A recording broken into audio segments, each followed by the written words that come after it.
ಇವತ್ತು ನಾವು ಯುಗಾದಿ ಹಬ್ಬದ, ರಂಜಾನ್ ಹಬ್ಬದ ಆರ್ಥಿಕ ಶುಭಾಶಯಗಳು ಅಂತ ಹೇಳಕ್ಕೆ ಇಷ್ಟಪಡ್ತೀವಿ. ಇವತ್ತು 2 ದಿನಗಳು ಕೂಡಿವೆ, ಭಾಳ ಒಳ್ಳೆಯ ದಿನ.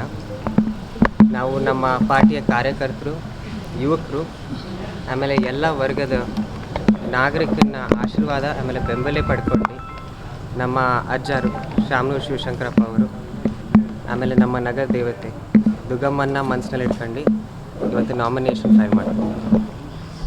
ಪಕ್ಷೇತರವಾಗಿ ಮಾಡ್ತೀರಾ ಸರ್? ಬಿ ಫಾರಂ ಇನ್ನೂ ಸಿಕ್ಕಿಲ್ಲ. ಎಂಥ ಪ್ರಶ್ನೆ ಕೇಳ್ತಿದ್ದೀರಿ? ಶಾಮನೂರು ಶಿವಶಂಕರಪ್ಪರ ಬಗ್ಗೆ ನೀವು ಓದಿರಾ? ಕಾಂಗ್ರೆಸ್ ಕಟ್ಟಿರೋದೇ ಅವರಿಲ್ಲಿ ಮಧ್ಯ ಕರ್ನಾಟಕದಲ್ಲಿ. ಹ್ಞೂ ರೀ, ಆಗುತ್ತೆ ರೀ. ಇವತ್ತಿಲ್ಲ ಅಂದರೆ ನಾಳೆ ಆಗುತ್ತೆ. ನಮ್ಮ ಪಾರ್ಟಿ ಕಾರ್ಯಕರ್ತರು, ಯುವಕರು ಎಲ್ಲರಿಗೂ ಕಾನ್ಫಿಡೆನ್ಸ್ ಐತಿ ನಮಗೆ ಸಿಗ್ತತೆ ಅಂತ. ನಾವೀಗ ಇವತ್ತು ಒಳ್ಳೆಯ ದಿನ ಅಂತ ಇವತ್ತೇ ಸಂಕೇತ. ಹ್ಞೂ ರೀ.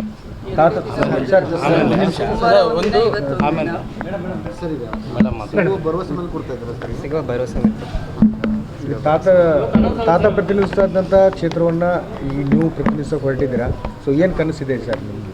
ನಮ್ಮ ತಾತಾರಿಗೆ ಏನೇನು ಮಾಡಿದ್ರು ನಾವು ಆ ಕೆಲಸಗಳು ಮುಂದುವರಿತೀವಿ.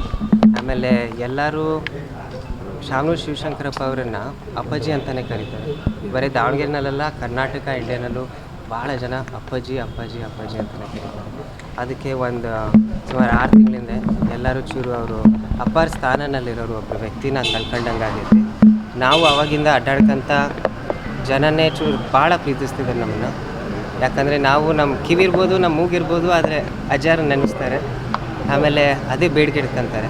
ಅಜ್ಜಾರು ಯಾವ ಲೆಕ್ಕಕ್ಕೆ ಬಡವ್ರ ಸೇವೆ ಮಾಡಿದ್ರು, ಎಲ್ಲ ವರ್ಗದ ಜನನ ಸೇವೆ ಮಾಡಿದ್ರು, ಅದೇ ಲೆಕ್ಕಕ್ಕೆ ನಾವು ಸೇವೆ ಮಾಡಬೇಕು ಅಂತ ಜನನೇ ನಮಗೆ ಆದೇಶ ಕೊಡ್ತಿದ್ದಾರೆ. ನಾವು ಮುಂದೆ ಮಾಡ್ಕೊತ ಇರ್ತೀವಿ ಅಂತ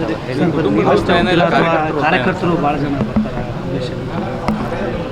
ಎಲ್ಲರೂ 5 ಜನ ಒಳಗೆ ಬರ್ಬೋದ್ರಿ ಸರ್. ಇದು ಆದರೆ ನೀವು ಬರ್ಬೋದು ಸರ್. ಈಗ ಅಲ್ಪಸಂಖ್ಯಾತ ಸಮುದಾಯದವರು ಒತ್ತಾಯ ಮಾಡ್ತಾ ಇದ್ರು, ನೀವು ಸಹ ಈಗ ಕಳೆದ 1 ತಿಂಗಳಿಂದ ಇಫ್ತಾರ್ ಕೂಟದಲ್ಲಿ ಭಾಗಿಯಾಗಿ ಎಲ್ಲ ನಾಯಕರನ್ನು ವಿಶ್ವಾಸಕ್ಕೆ ತೆಗೆದುಕೊಳ್ಳೋ ಕೆಲಸ ಮಾಡಿದ್ರಿ. ಸೊ ಹೇಗಿದೆ ರೆಸ್ಪಾನ್ಸ್ ನೀವೆಲ್ಲ ಹೋಗಿದಲ್ಲಿ? ಭಾಳ ಚೆನ್ನಾಗೈತೆ ರೀ. ಯಾಕಂದರೆ ಎಲ್ಲರೂ ನಾವು ಹುಟ್ಟು ಬೆಳೆದೀವಿ ಎಲ್ಲರ ಜೊತೆ. ಎಲ್ಲರೂ ನಮಗೆ ನಮ್ಮ ಮಾವ ಅಂತಲೇ ಕರ್ಗಿತೀವಿ. ಅದಕ್ಕೆ ಅದರಲ್ಲಿ ಏನೂ ಸಂಕೋಚ ಇಲ್ಲ. ಅಷ್ಟೇ ಹೇಳಿ ನಾವು ನಮ್ಮ ಮಾತು ಮುಗಿಸ್ತೀವಿ. ರಣಕಾಳೆ ಊದ್ತಿಲ್ಲ. ಹ್ಞೂ ರೀ, ಔಷಧಿ ಕ್ಷೇತ್ರದಲ್ಲಿ ರಣಕಾಳೆ ಊದ್ತಿಲ್ಲ. ಎಲ್ಲೋ ವಿಶ್ವಾಸ ಇದೆ ಅಂತ. ಅಯ್ಯೋ ಹ್ಞೂ ರೀ, 100% ಐತಿ. ನಿಮಗೂ ಐತಿ. ನಿರ್ಭೀತ, ನಿಷ್ಪಕ್ಷಪಾತ, ವಿಶ್ವಾಸಾರ್ಹ ಸುದ್ದಿಗಳಿಗೆ ಮತ್ತೊಂದು ಹೆಸರಾಗಿರುವ ನ್ಯೂಸ್ 18 ಕನ್ನಡ ಈಗ ಆಪ್ನಲ್ಲೂ ಲಭ್ಯವಿದೆ. ದಯವಿಟ್ಟು ಇಲ್ಲಿರುವ QR ಕೋಡ್ ಸ್ಕ್ಯಾನ್ ಮಾಡಿಕೊಂಡು ಆಪ್ ಡೌನ್ಲೋಡ್ ಮಾಡೋದಕ್ಕೆ ಮರಿಬೇಡಿ. ನಿಮ್ಮ ಬೆಂಬಲ ಹೀಗೆ ಸದಾ ನಮ್ಮೊಂದಿಗಿರಲಿ. ಧನ್ಯವಾದ.